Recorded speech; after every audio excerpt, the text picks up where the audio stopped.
Hayırlı kеш, bu arada bütün federal kanallarda Larissa Dolyan'ın 112 milyonluk faturından kulak kağı aldanığı turunda söyleyler.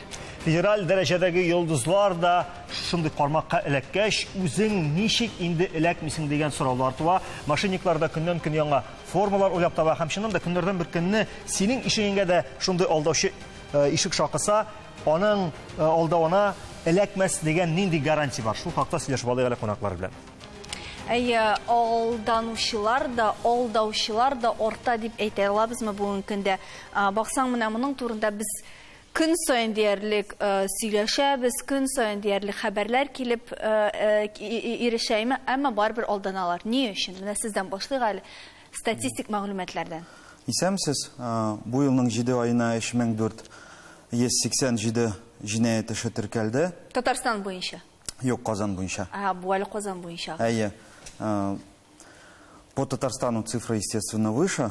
Все связано с тем, что люди до сих пор доверяют различным схемам, придуманным мошенникам, и не все знают, как этому противостоять. Так как все-таки мошеннические действия, они разные, они меняются с течением времени, даже с течением обстоятельств. Даже вот, например, скоро у нас 1 сентября есть примерные схемы, которые будут работать конкретно на конкретную дату и на конкретное событие. То есть созваниваются, либо на маркетплейсах списываются, потом переходят на мессенджер, чего делать ни в коем случае нельзя, и уже в мессенджере, разговаривая с мошенником, просто переводят денежные средства. Әміне ингеш күзәтілі тұрған ұшырақ нейді? Бұғы мәмләқ бұңғы күнде нейді ұшырақ білән алдалылар, нейді өлкә статистика бар мы ол хақта? Ну, самые популярные это две схемы. Это «Помоги своему родственнику». Здесь у нас попадает контингент пожилых людей.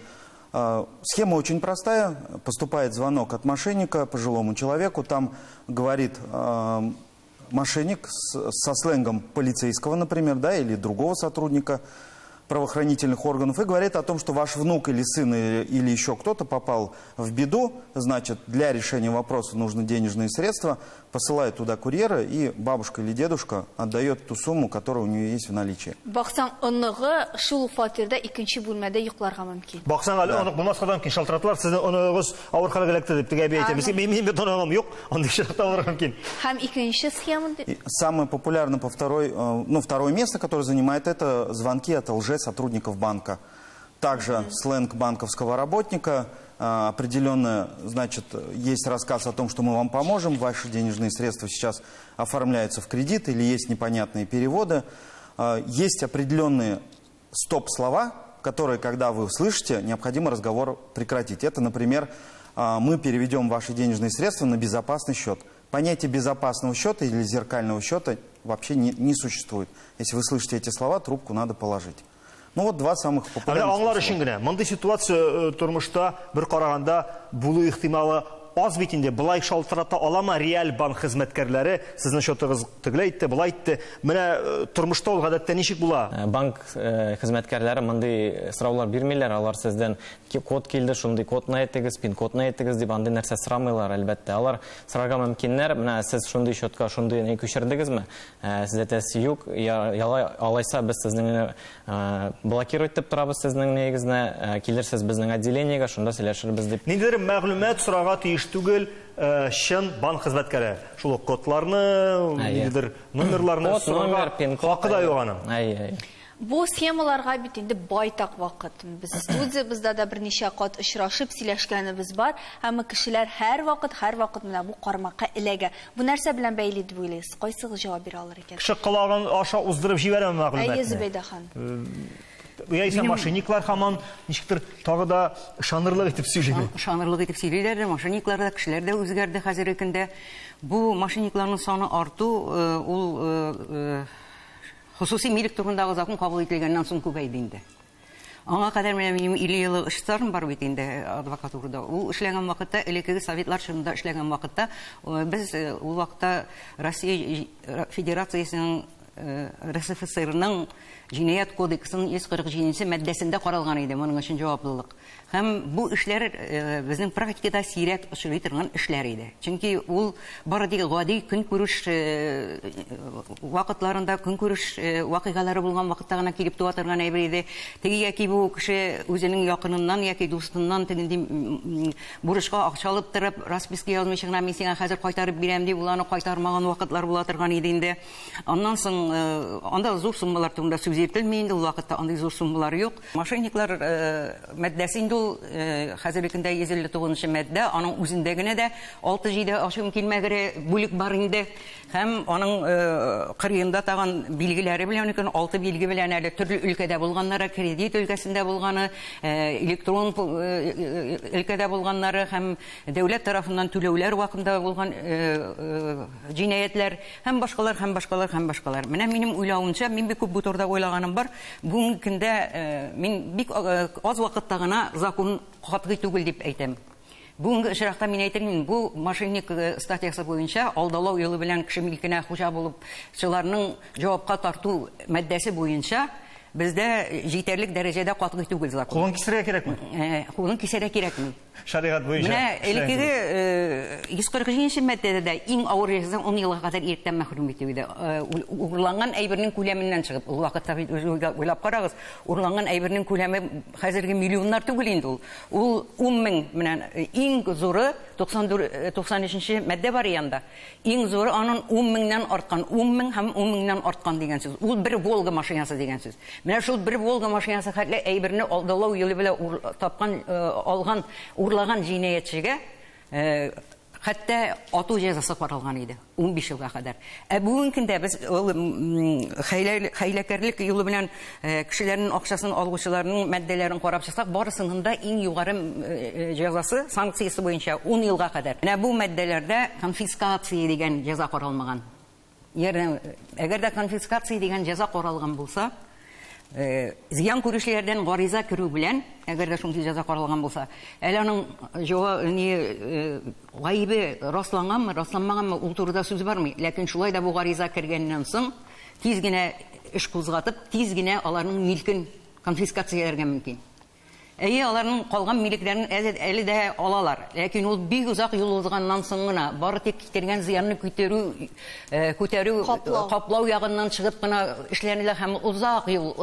Әйтәм бит, законны катгыйлашу турында сөйләү адвокат эше түгел, ләкин шулай да менә бу өлкәдә моны карарга кирәк, уйларга кирәк. Аннан соң әле мин суд практикасын караганнан соң да, хоть анда 2 мең булсын, 3 мең булсын дигән күрүчеләр 10 елдан артыкны да бирмәгән, 10 елда бирмәгән вакытлар бар. Минем үземнең булганы бар. Бүгенге көннәрдәге минем бер мошеннигым бар, квартира мошеннигы белән. Минем белән бергә мин аны якладым инде.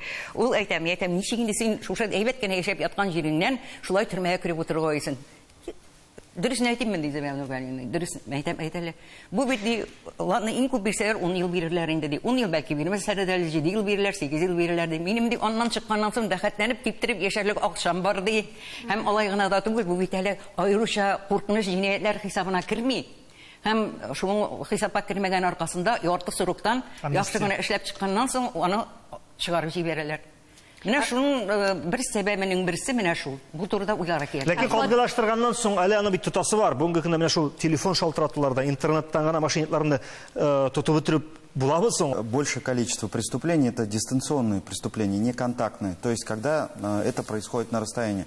Сейчас есть современные технологии, IP-телефония, где отследить конкретный адрес звонка, например, не представляется возможным.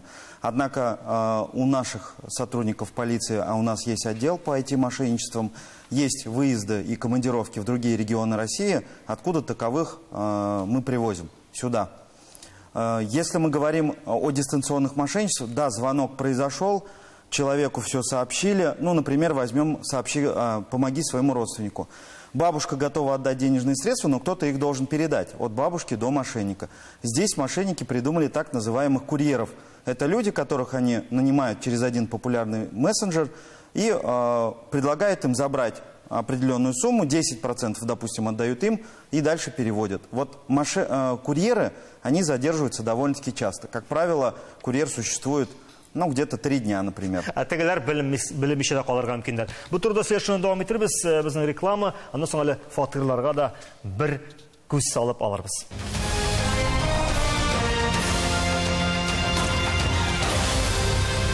Мошенниклар алдаган иң еш очраклар безнең улда булса туганыңа ярдәм ит, яисә нәрсә дидек әле? Банк хезмәткәре. Һәм шул вакытта һаман ничектер күз алдында торган кебек фатирлар һәм махинациялар. Ул хакта да сөйләшеп алык әле. Бүгенге көндә чыннан безнең закон һәм менә фатир алу, сату өлкәсе нидер гарантия бирә аламы? Фатирыңны югалтмыйсың яисә акчаңны югалтмыйсың дигән риэлторларга бирәбез.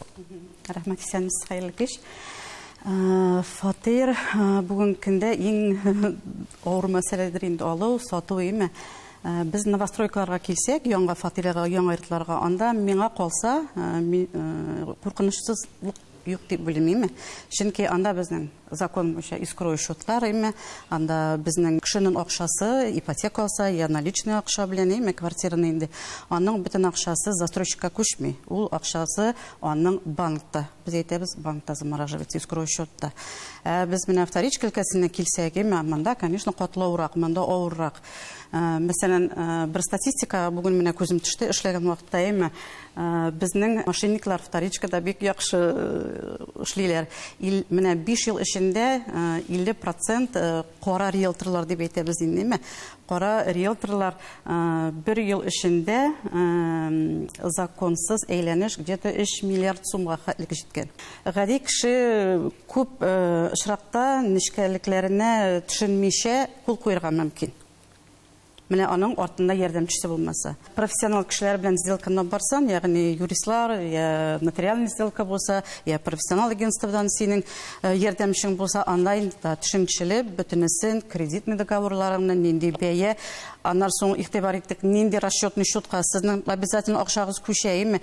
Кем белгән анда нинди расчетный счет куялар нитәр, шуларына менә игътибар итәргә кирәк. Иң беренче чиратта документаль эшкә игътибар итәргә кирәк. Риэлтор ул үзен эшли. Аннан соң документлар бит инде безнең МФЦга күчәйме? Уже регистрация права собственности бәйтегеме? Анда бит инде берәү дә җавап бирми, киткән документ.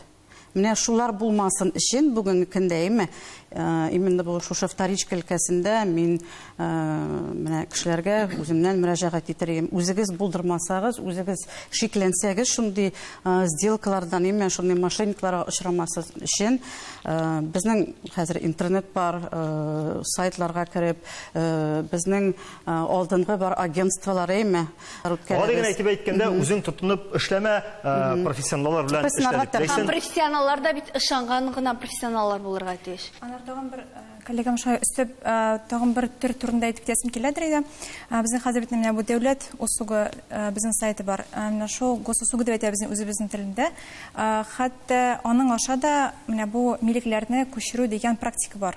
Әлеге менә бу төр мошенничество әйтегендә. Нәрсәләрне госусугы аша үзегезнең менә бу недвижимость дип әйтәбез инде, башка кеше исеменә күчерү бар. Шуның аша күп кенә кешеләр фатирдан колак кагалар дип әйтергә кирәк. Һәм менә шуннан ничек сакланырга әйтеп тәс килә. Аның өчен инде МФЦга барып, заявление язарга була. Менә бу сездән башка рөхсәт иткән личный присутствие башка дип әйтегендә, сездән башка менә бу ниләрне процедураларны тыю өчен сезгә анда ничек инде ул интернет аша гына фатирны госуслуга аша Менә сез госуслугадан анда бит функция бар, сез кертәсез на регистрацию, допустим, там прав собственности, на регистрацию договор купли-продажи. Договор долевого участия яңа новостройкаларда бик анда юк, анда электронная регистрация, ул прям банкта үтәсез 100% как бы от этого якланган име. А именно менә вторичка өлкәсендә сез можете через госуслуги как дистанционно подать дип әйтегендә заявление аша. Бер яктан безнең менә бу җиңеләйтте кебек тормышны, икенче яктан алдышларга җиңеләйтте, милекне үзләренә алып калырга. Ничек алар госуслугага керә аласың? Госуслуга, теләсә нинди аккаунтка керә алган кебек, дәүләт хезмәтләренә керергә мөмкин, әгәр дә двухфакторная яисә двухшаговая аутентификация булмаса, ике тапкыр нәрсә расларга кирәк булмаса. Дәүләт хезмәтләрендә инде ул күп очракта сезнең телефонга да смс килә, сез анда логин парольне язып керәсез. Әмма дә ләкин сезнең бу мәгълүматлар каядыр сакланган булырга мөмкин. Хәзер вакытта телефон ул күпмедер дәрәҗәдә шәхесне раслый торган бер инструмент подтверждения личности. Шуңа күрә анда сезнең акчагыз да, анда сезнең банкыгыз да, анда сезнең башка параметрлары булырга мөмкин. Шуңа күрә иң беренче чиратта интернет технологияларына, менә бу технологиялардан беренчедән өйрәнергә, аңларга кирәк. Икенчедән, үзегезнең телефонга нинди программалар куясыз икән, анда әлбәттә аның ул сорый, менә шундый гамәлләр башкарырга мөмкин әлеге программа дип сезне система кисәтә. Шуңа күрә иң беренче чиратта теләсә кайсы программаның килүләрен карарга кирәк һәм бары тик аннары гына ышанычлы булган чиратта урнаштырырга мөмкин. Хәзер вакытта ошаш, исеме белән ошаш, яисә URL адресы ошаш, шундый ресурслар шактый, аларны гел ябып торалар, алар яңадан барлыкка килеп торалар.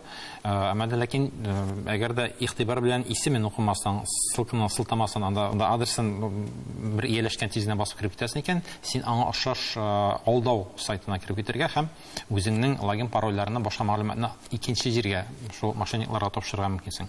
Шуңа күрә игътибарлы булырга кирәк.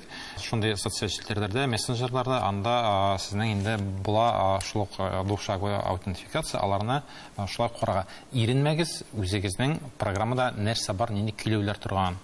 Сезнең нәрсә рөхсәт ителә, нәрсә рөхсәт ителмәгән. Һәм кая керәсең, нинди менә бу кушымта аласың, барысын да карарга. Үз ягымнан шуны әйтергән балалар. Әлбәттә, хәзерге көндә службалар, сайтлар, интернетлар белән эш йөртми калып булмый.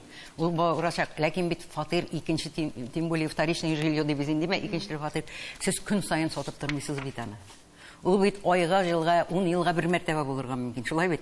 Ни өчен сез аны интернетка тапшырырга тиеш, ни өчен сез аны компьютерга, госслужбага тапшырырга тиеш? Дәүләтләрендә шундый мөмкинлек бар. Мөмкинлек бар, ләкин аны мин киңәш итәр идем, ул мөмкинлектән файдаланмаска бүгенге көндә. Әгәр дә инде Лариса Долина шикелле сезнең анда бүтән җирдә квартираларыгыз тулган икән, пожалуйста, теләсә кая керегез, теләсә кайда эшләгез. Актык квартирагызны, фатирагызны сатып, Сөйләгәндә бит сүз бармый. Кагына ниндидер менә акчагына күчерү булырга мөмкин. Сайтта кирип чыктың син. Монда бит шул хакта сүз бара. Фатир гына түгел. Сез файдаламыйсыз, сезнең әйбергә кирип башка кешеләр файдалана. Башка кешеләр файдалана алай икән. Шуңа күрә әйтәм бит, сез башка кеше кирип файдаламасын өчен шәхси МФЦ-га йөгерергә кирәк. Шират.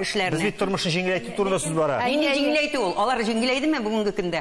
Фатирсыз калганнар. Нәкъ шәхси бару өчен нәкъ ул тыюны куярга кирәк. Чөнки ул бит автомат рәвештә һәрбер гариза язырга кирәк. Дөрес әйтәсез, балакай, дөрес әйтәсез. Чөнки ул сез аны тыймасагыз, ул һәрбер кешедә автомат рәвештә көйләнелгән. Ләкин сез аңа инде тыю куйсагыз, сездән башка берәү дә бернинди регистрация. Бик кирәкле мәгълүматны сез әйтегез һәм әйтәсез. Менә бу госуслугага кергән чиракта логинны, телефон номерын куймаска. Чөнки менә безнең шундый практикада бер хәл булды, бер егет инде номер телефона булган да, аны госуслугага ул тоташкан булган инде.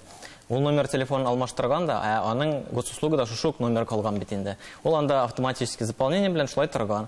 Башка кеше алган, просто алган сим-карта, сатып алган. Аның номеры эләккән анарга. Бу номер белән кирип, бу аланы госуслугасына кирип, бу кеше аның өстенә кредитлар алган шушы госуслуга. Нәрсәне куярга? Шуңа күрә СНИЛС куярга була. Була куярга. Шул аутентификацияны нишли безнең синең телефонга SMS килеп әле бер кадәр бит әле бар гарантия син кире аласың дигән. Монда выбирать приходится дигән кебек. Алайса менә Зөбәйдә апаның киңәшен тотып, без кайтып таш заманга, чиратлар турыйк, МФЦларга, калган дәүләт учреждениеларга. Менә яхшысы шул. Айваз. Сезнең вакытыгыз, әгәр дә сезне алдаласалар, шул операция үткәргән вакытта, шул сделканы килешү үткәргән вакытта, еллар буена суд юлында сез 3 ел яшәйсез. Сүздә юк, ләкин бар бит вак шунда операциялар, сәгатьләр буе чират тормасын өчен җиңел язылып торган операциялар. Фатир сатып турында яшәбез бит. Менә тагын бер Раил сезгә дигән соравыбыз бар. Менә әйттеләр, банк аша күп алдаулар бар. Һәм чыннан да алар бит шалтыраталар. Син исемеңне дә беләләр, фамилияңны, кайда эшләгәнеңне, хәтта җитәкчеләреңне дә беләләр. Менә җитәкчегез әйтте фәлән фәсмәтән дип алдарга тырышалар, психологик яктан басым ясарга тырышалар. Бу мәгълүматны каян алалар? Бу мәгълүматны беренче чиратта кеше үзе куя, күп очракта. Бит аның кайберләрен инде менә шул дәүләт хезмәтләрен ваттылар дигән сүз чыкты. Бит аннан алырга мөмкин кемнәрдер. Менә әгәр дә сез каядыр ни сайтларга керәсез икән, ышанмыйсыз икән әлеге ресурска, анда артык үзен турында мәгълүматны куярга кирәкми. Шуңа күрә бу үзен турында мәгълүматны куймау, ул күбәйбердән яклый. Кирәкмәгән кушымталар куярга кирәкми. Әгәр дә без компьютерны кулланабыз икән, компьютерда учетный запись хисап язмалары булырга тиеш. Һәрберсенең, мәсәлән, әгәр дә сез балагызга ничез икән, аның күпме тыелган, андай операцияларын башкара алмаска тиеш шушы хисап язмасыннан. Гади сер сүзләр кулланырга кирәкми. Парольләр сезнең катлаулы булырга тиеш, үзегез хәтердә калдыра торган. Ул туган көн булырга тиеш, ул телефон номеры булырга тиеш. Шул аутентификация, обратный звонок кире шул номерга килеп, сез аны раслап кергән мөмкиннәр. Монда әлбәттә катлауландырабыз. Ләкин баскада кирәк әле ул парольне. Катлауландырмаска кирәк, әмма ләкин ул сезгә кире зыян да килергә тиеш түгел. Шуңа күрә һәрге телефонда бар Face ID-лар бар, нәрсә бармак белән кергән мөмкин. Шуңа күрә менә бу заманча мөмкинлекләрне өйрәнергә, белергә һәм дөрес файдаланырга кирәк. Иң төп сорауны да әйдәгез юллык инде. Менә алдалаганнар икән, безгә акчаларны кайтаралар дигән нинди дә булса гарантия бармы? Нәрсә эшләргә? Беренчедән правоохранительный системага мөрәҗәгать итәргә кирәк. Заявление белән мөрәҗәгать итәсез, анда инде проверка осуществлятеләр инде проверканы, аннары инде икенчедән гражданский порядок аша бит инде обращаться итәргә була. Бу бит инде җинаять кодексы буенча тикшерү үткәрелә, кеше бит инде үзе гражданнар кодексы буенча мөрәҗәгать итә судка. Шулай ук әйтергә кирәк, менә хәзер бик еш очрак мошенниклар кешене, ул гадәттә инде студентлар әйтәләр, менә җиңел акча эшлисегез киләме? Теге 5000, 10000, анда просто акча алып бирергә кирәк дип. Теге кеше бит инде ризалаша, килә, акчаны алып бирә дә, бит инде 5000 ала да, все китеп бара бит инде. Там бер ел анда вакыт уза да, кеше бит инде аңлый, менә шулай все, акча качты, и судка мөрәҗәгать итә. Судка әле ул кеше өстенә бирер өчен син баштан банкка мөрәҗәгать итәсең судка, аннан соң гына инде шушы акча биргән кеше өстенә. Гадәттә шушы студент булып чыга инде ул. Менә мошенник үзе качып китә, менә шушы студенттан син уже акчаны таләп итә аласың инде соңгы очракта. Ләкин инде менә кисәтергә кирәк, менә яшь теге төркемне дип әйтик, аларга менә шундый җиңел акчага нитмәскә дип теге ышанмаска. Шулай да акчаны кайтартырга була.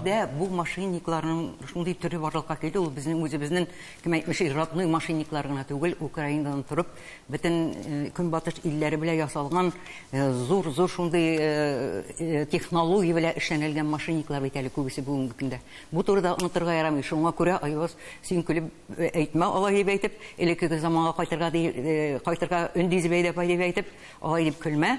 Элекке заманга кайту бөтенләй мөмкин түгел, без аны беләбез инде, мөмкин булмаган, кирәк урында хәзерге технологияны да үткәрергә кирәк, ләкин иң беренче ышаныч үзеңдә, иң беренче ышаныч игътибарлы булуда. Әлбәттә, мин кешеләрне күп меңне, мин 50 ел буе эшләгән дәврдә, шуның 40 елның шушы студиядан торып кешеләргә мөрәҗәгать итәм. Безнең тыңлаучыларга, безне караучыларга зинһар алданмагыз, зинһар үзегезнең якын тотыгыз, беркемгә дә ышанмагыз дип әйтеп, ләкин аны тыңлаучы көн икенче көнлек миңа шалтыраталар иде эшләгән вакытта. Менә Зәвефа мин шулай әйткән, менә шулай булды дип. Шуңа күрә бүгенге көндә бик катлаулы бу мәсьәлә. Шуңа күрә аның катлаулыгын истә тотып, һәм акчаларыгызны кире кайтару мөмкинлегенең бик аз булганлыгын истә тотып, бик игътибарлы булырга кирәк. Шуңа күрә менә акча кайтару буенча тагын коллегама сөйләп әйтәсем килгән иде. Без инде беләбез, менә бу правоохранительный органнарда әлбәттә эшләр күп. Без әле аңа барып заявление язганчы, яисә граждан иск биргәнче, без бар үзебезнең яктан да нәрсә эшләр тиеш. Әгәр дә сез, мәсәлән, банк аша күчергән була икән акчагызны, банкка мөрәҗәгать итеп, бөтен карталарыгызны ябу ягын карарга кирәк. Һәм инде менә шул юлдан башларга дип әйтәсе килә. Оператив рәвештә бөтенсен эшләргә, бөтен параллель рәвештә алып барырга кирәк бөтен эшләрне. Шул чакта инде сезнең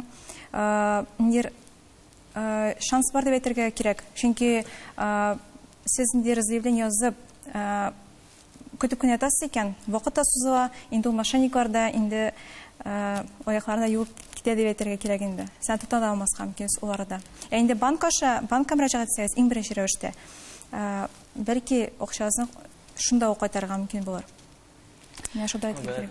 Гадәттәгечә инде банк мондый очракта гариза язган вакытта алар инде юк дип әйтәләр, там коммерческая тайна, банковская тайна охраняется, данныйлар юк, теге кешенең данныйларын бирмиләр алар. Шуңа күрә син судка мөрәҗәгать итеп кенә банк истене. Шунда гына син теге кешенең биргән акчаны күчергән кешенең данныйларын белә аласың. Монарга күп вакыт уза. Шуңа күрә аңларга кирәк инде теге бу тиз генә эшләнә торган процесс түгел. Рәхмәт. Бу темага чыннан да кирип китсәң, монда эмоциядашыга шул вакытта законда белү кирәк. Ләкин программасы тамамланды. Шуңа күрә бер кадәр фикер яңгырады. Уяу булыр өчен, технологияларны да белеп өйрәнеп торыр өчен. Чыннан да үзебездән генә тора. Алданмыйк, зыян күрмик шул явыз бәндәләрдән дип саубулашык әле. Һәм кайбер очракта бәлки чыннан да таш заманаларга кайту хәерлерәктер. Кат-кат тикшерергә онытмагыз бөтенесен. Ул бит Зөбәйдә